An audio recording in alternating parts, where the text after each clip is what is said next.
Assalamualaikum warahmatullahi wabarakatuh. Selamat pagi dan semangat pagi anak-anak. Mudah-mudahan anak-anakku semua masih tetap semangat belajar di masa pandemi ini. Untuk pertemuan ketiga ini, pertama, jangan lupa kita berdoa dulu menurut agama dan kepercayaan kita masing-masing. Yang kedua, kita siapkan untuk pelajarin materi yang ketiga, yaitu tentang prasejarah. Prasejarah sering disebut dengan nirliga, prehistori, atau praaksara. Namun lebih tepat dikatakan praaksara atau nirliga sebelum mengenal tulisan. Kata-kata prasejarah, prehistori kurang tepat. Yang tepat adalah praaksara. Definisinya hampir sama dengan definisi sejarah. Kalau praaksara, peristiwa masa lampau dalam kehidupan manusia yang disusun secara kronologis ilmiah, yang mengalami perubahan ke arah yang lebih baik sebelum mengenal tulisan. Jadi perbedaannya, kalau sejarah setelah mengenal tulisan, kalau prasejarah sebelum mengenal tulisan.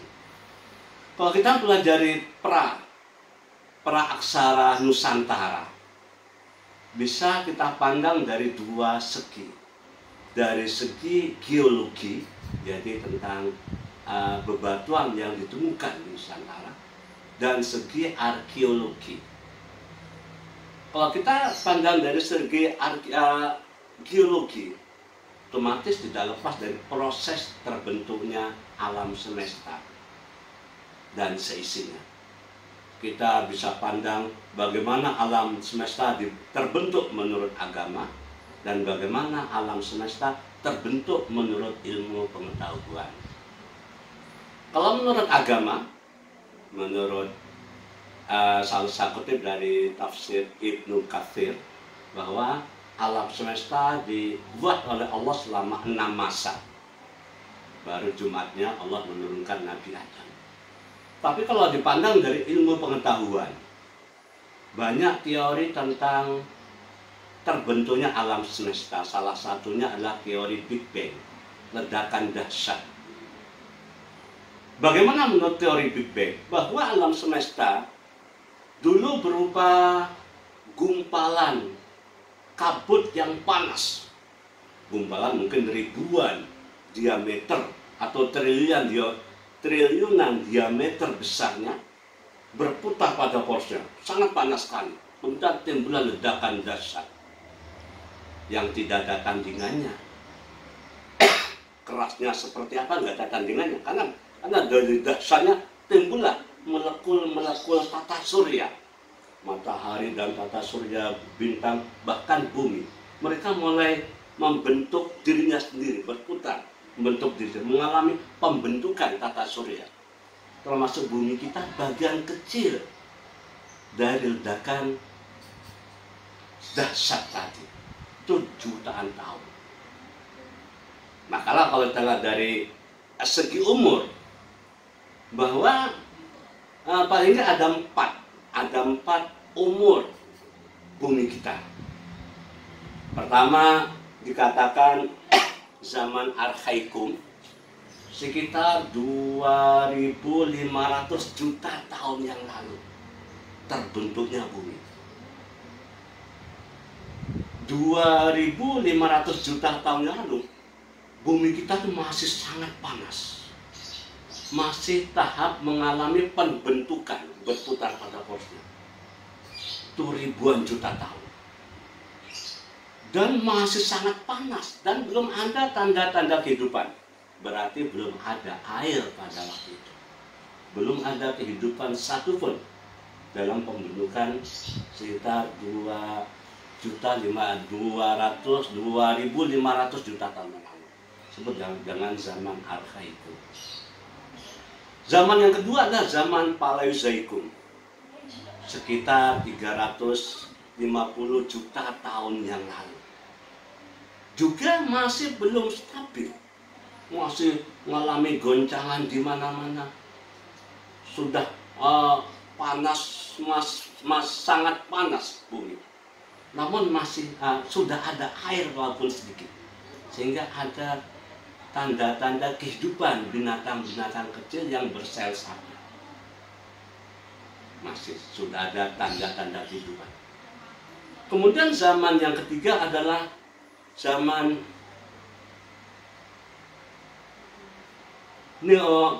Mesozoikum. Mesozoikum sekitar 140 juta tahun yang lalu.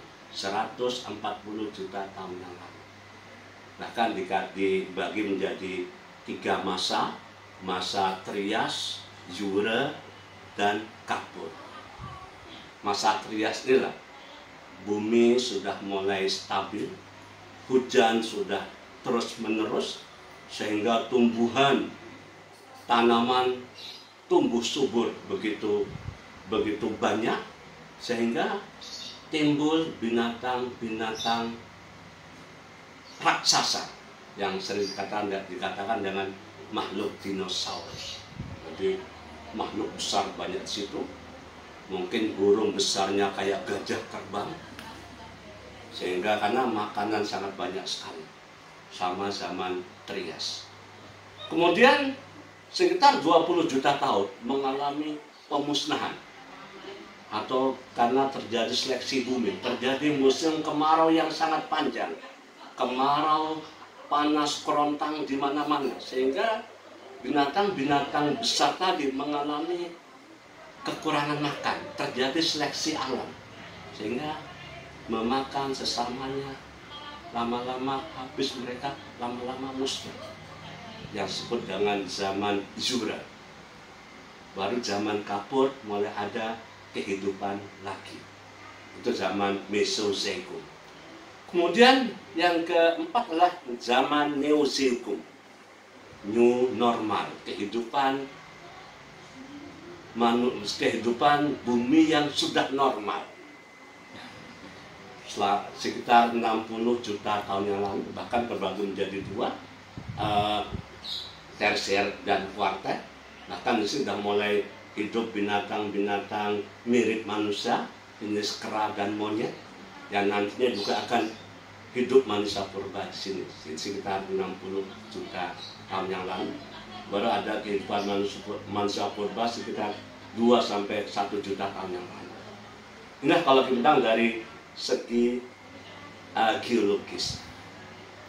Namun sekarang praksara dipandang dari segi arkeologi, dari hasil budaya dan keperadaban yang ditemukan. Ada 5. Kalau dipandang dari segi arkeologi, dari hasil budaya yang ditemukan. Pertama, zaman Paleolitikum, batu tua. Yang kedua, zaman Mesolitikum, batu madia. Yang ketiga, zaman Neolitikum, batu muda. Yang keempat, zaman Megalitikum. Yang kelima, zaman Perundagian. Bagaimana kehidupan pada masa zaman Paleolitikum? Diperkirakan sekitar 2 sampai 1 juta tahun yang lalu. Manusia purba yang ditemukan pada zaman ini, pada masa Paleolitikum, diwakili oleh manusia purba yang ditemukan di Sangiran. Sangiran ditemukan yang dikasih nama Meganthropus paleojavanicus, manusia raksasa yang ditemukan dari Jawa. Manusia ini kalau kita lihat dari segi volume otak sangat sederhana sekali, sekitar 600 cc, sangat sederhana sekali. Hasil budayanya sangat sederhana. Kenapa? Karena batu-batu yang ditemukan ternyata tidak diasah sedikit pun. Batu dipecah begitu saja langsung digunakan tanpa diasah. Kemudian mereka masih 100% nomaden, berpindah-pindah. Di mana ada makanan, disitulah dia datang. tidur mungkin di bawah pohon, hidup berkelompok 5 sampai 10 orang, masih sangat sederhana sekali. Bahasa juga masih pakai bahasa isyarat. Kenapa? Volume otak sekitar 600 cc. Seandainya ada sekarang orang yang otaknya 600 cc, mungkin kalau ditanya mungkin nggak nyambung. Sangat sederhana sekali. Dikatakan zaman Paleolitikum. Kemudian periode kedua zaman Mesolitikum, batu magia. Sekitar tahun berapa zaman Mesolitikum?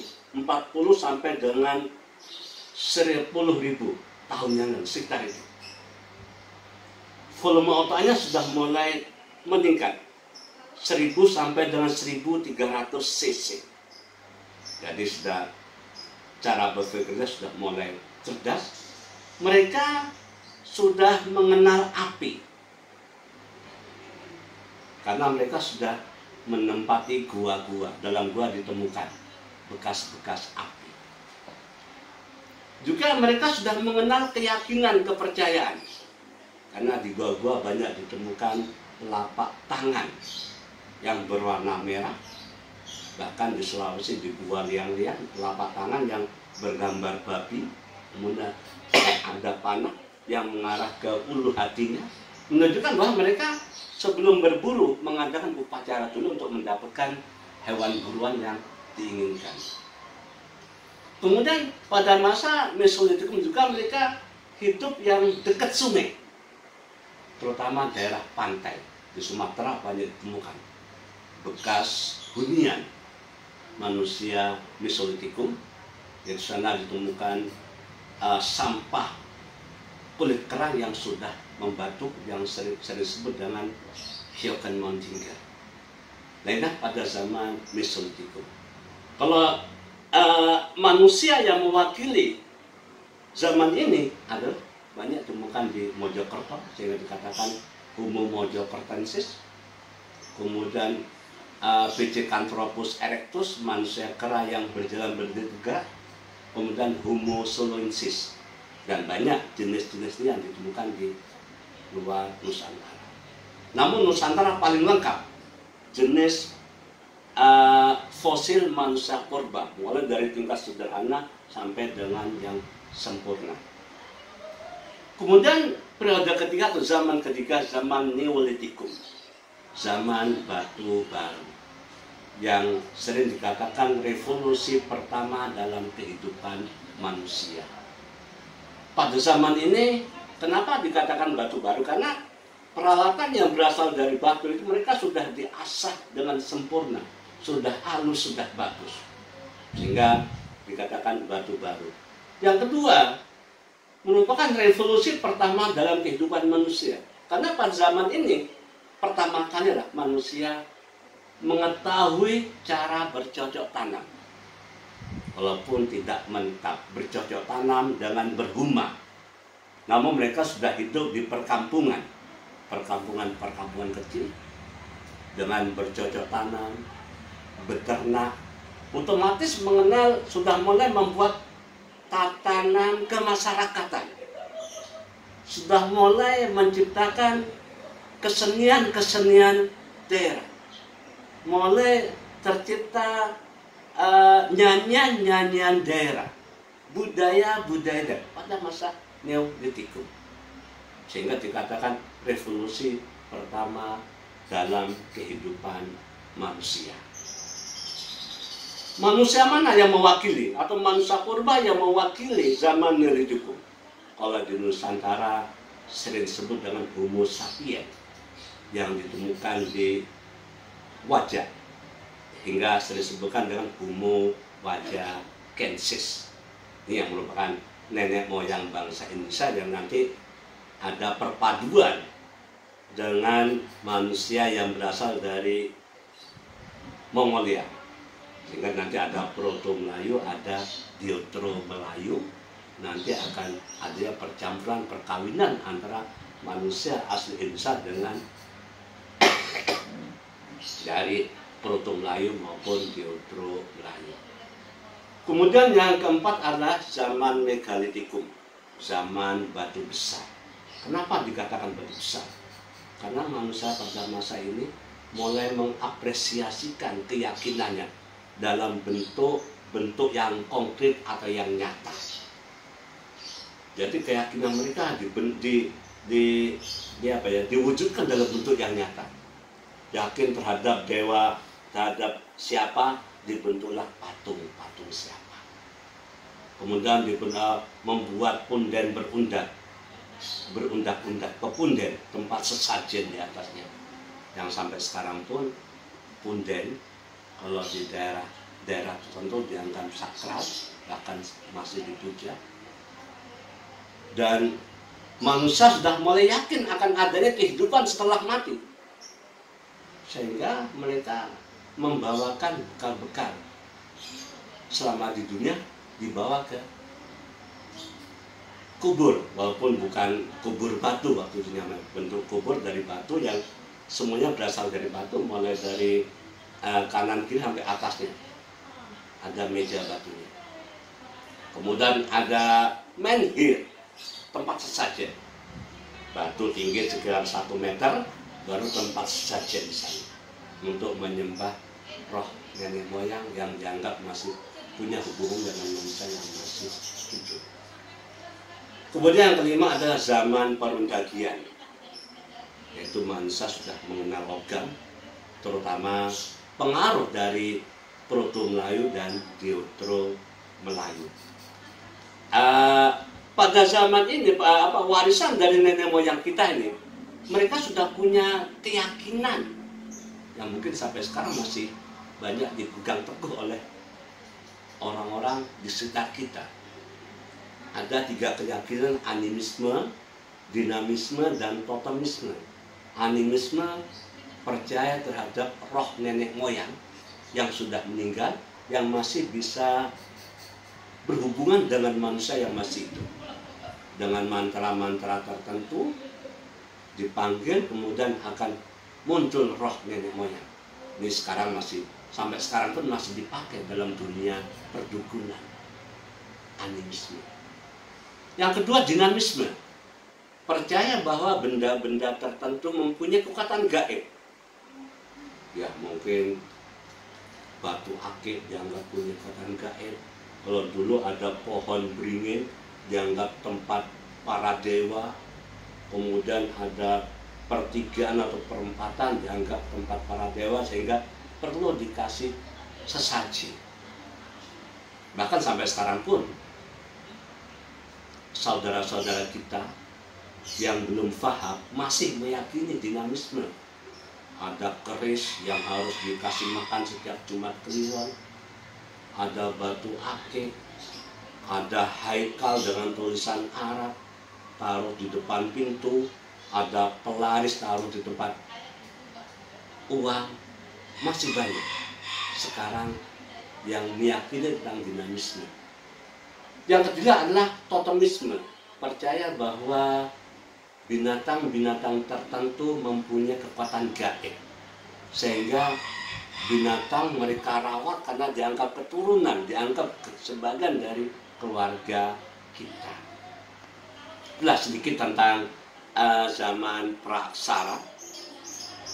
Kesimpulannya bahwa kalau kita simpulkan bahwa dipandang dari segi geologi, ada zaman Archaikum, Paleozoikum, Mesozoikum, dan Neozoikum. Dipandang dari segi arkeologi ada 5, yaitu Paleolitikum, Mesolitikum, Neolitikum, Megalitikum, dan Perundagian. Ada 3 keyakinan: animisme, dinamisme, dan totemisme. Tugas untuk anak-anak. Pertama, rangkum video ini. Tadi sudah saya rangkum sedikit, rangkum video ini. Yang kedua adalah kebudayaan pada 5 masa. Hasil budaya pada masa Paleolitikum, Mesolitikum, Neolitikum, Megalitikum, dan Perundagian. Jadi ada 3 tugas untuk kalian. Nanti dikumpul sekaligus ulangan harian setelah kalian mendengarkan video ini. Saya kira cukup sekian. Mudah-mudahan kalian tetap semangat belajar dan mudah-mudahan kalian terhindar dari COVID yang kita takutkan selama ini. Saya akhiri, assalamualaikum warahmatullahi wabarakatuh.